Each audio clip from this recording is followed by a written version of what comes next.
What's up everybody, this is Rich with Lifetime Shred, and today I want to talk about some long-term product usage, specifically the cable boards I've been riding for the last 3 seasons. So let's get into it. The first board I want to talk about is the Slingshot Native. I rode this board in 2021 and 2022. Before the Native I rode the Slingshot Windsor, and before that I think I had a Shred Town or a Train or something like that. So I've been on a lot of Slingshot boards. I did own a Hyperlight Free Press for about a month, but decided it wasn't the right board for me in the middle of all this. But I like the Native a lot. It's got a lot of great features that I was looking forward to trying out. In terms of my board preferences, I've discovered a few things along the way. I talked about these a little bit in my most recent video about boards I'd want to check out. But one, I've also owned a Coalition in the past, and I've decided, and the old Shred Towns, like they have the beveled edge.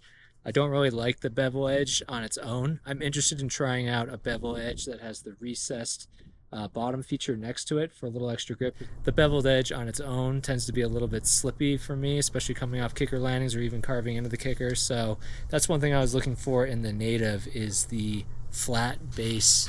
It worked as expected. You do catch on features maybe a little more if something's sticking up, but all in all, I do kind of like that flat base to have that nice sharp edge for when you're carving into a kicker or you're landing, just a little more tracking there. Other things I was looking for out of the Native was, I was interested in trying out the channels in the nose and the tail, and the idea there that it locks around a feature. In my experience, like maybe I felt it a little bit when I got to ride a park with a flat pipe, but a lot of the parks I'm at just have boxes, so you don't really notice it that much. As you could see, it didn't have a ton of wear on this board. Another key feature of this board that I liked a lot, that I also think I want to have in pretty much every cable board I have going forward, is the profile of the board. So I don't know if you're going to be able to see this, but basically the board is thinner in the nose and tail and thicker in the middle.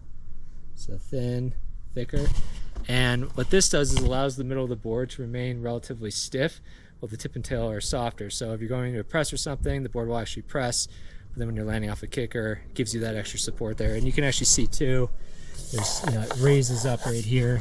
Actually, let's see if we can get a side profile shot on that. Yeah, you can see where it goes thicker, and I think that's a great feature. Would like to see that on any other board I'd purchase in the future. The rocker line's good. It's a continuous shape, so good speed on the water, good glide. In terms of durability, I would say I rode this board over the course of those 2 seasons, let's say 30 to 35 days. And when I go to the park, I'm usually traveling, so I'm usually at that park for at least 4 hours on those days. And this is what the base looks like. It's a little bit shredded, but not too bad. And even though it looks a little messy, like it's pretty smooth to your hand. Getting into the edges itself, I do have a couple spots where maybe it starts sticking up a little bit. Like you could see it delambed a little bit on the tail right there, and then there's some material coming off. I have found with general cable board maintenance, it's good to occasionally maybe run like a razor blade along the edge to remove excess material. I've also experimented with using a high grit sandpaper to kind of smooth it out. I don't know, that might prolong the life of the board, maybe not. Yeah, but all in all, I think the performance of the base is pretty good. Like, I feel like all cable boards get pretty beaten up pretty quickly unless you're only riding unit features.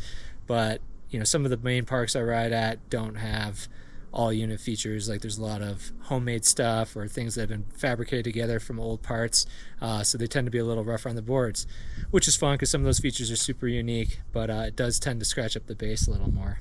In terms of the rideability of the board, yeah, nothing to complain about. Rode great. Flex was good, like that great medium flex where you could press on features, but still super stable going into kickers and landings and stuff like that. So getting into the Volt, I was really always kind of confused a little bit between the Native and the Volt and the line, because they have a lot of the same features in similar shape.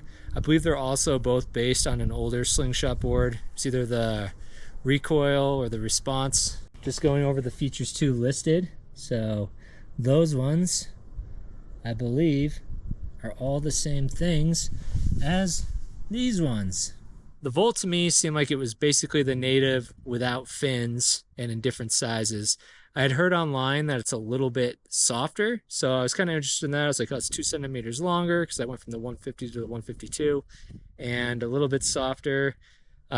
We'll do a little flex test. This is going to be nothing scientific, just my own personal feel. So I'm going to put the camera down and do that. So we'll flex the Native first.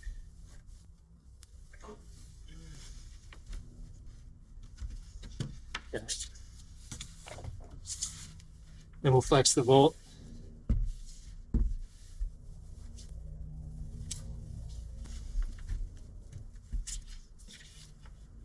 Yeah, overall, the Volt definitely feels just a little bit softer. So something to think about if you're between those two boards.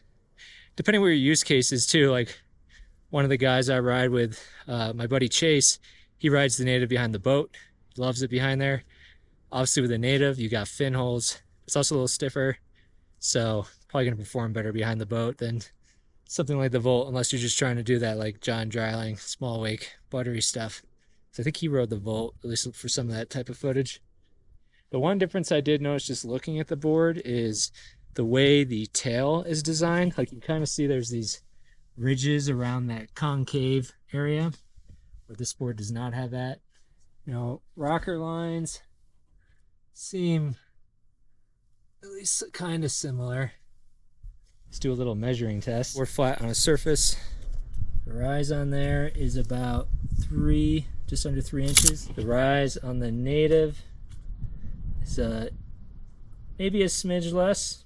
In terms of binding choices while riding these boards, I did ride the Hyperlight systems on the Native for the first year I had that. So I had the low backs and then the Murray boots.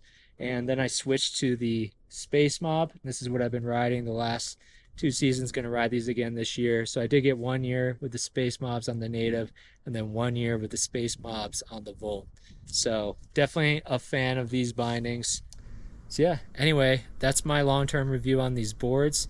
I'm planning on riding the Volt this season, unless I get an itch to buy another board.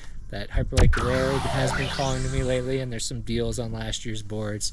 So, but trying to save money and be a responsible adult as well. Hard to balance those things. If you have any questions about these boards that I didn't answer, about their differences or my thoughts on them individually, please leave a comment below. I'm not sure I covered anything in this review, but I want to make sure I can share my knowledge with you, so when you make a purchase, you make a astute decision. Anyway, I bid you all adieu. It's getting warm outside. It's in the 70s here in Utah, at least for a couple days. Gonna enjoy a couple last days of snowboarding before I get into the wakeboard season. Definitely planning on heading down to Monty soon, maybe getting the boat out or getting out on a buddy's boat. Yeah, have a good one.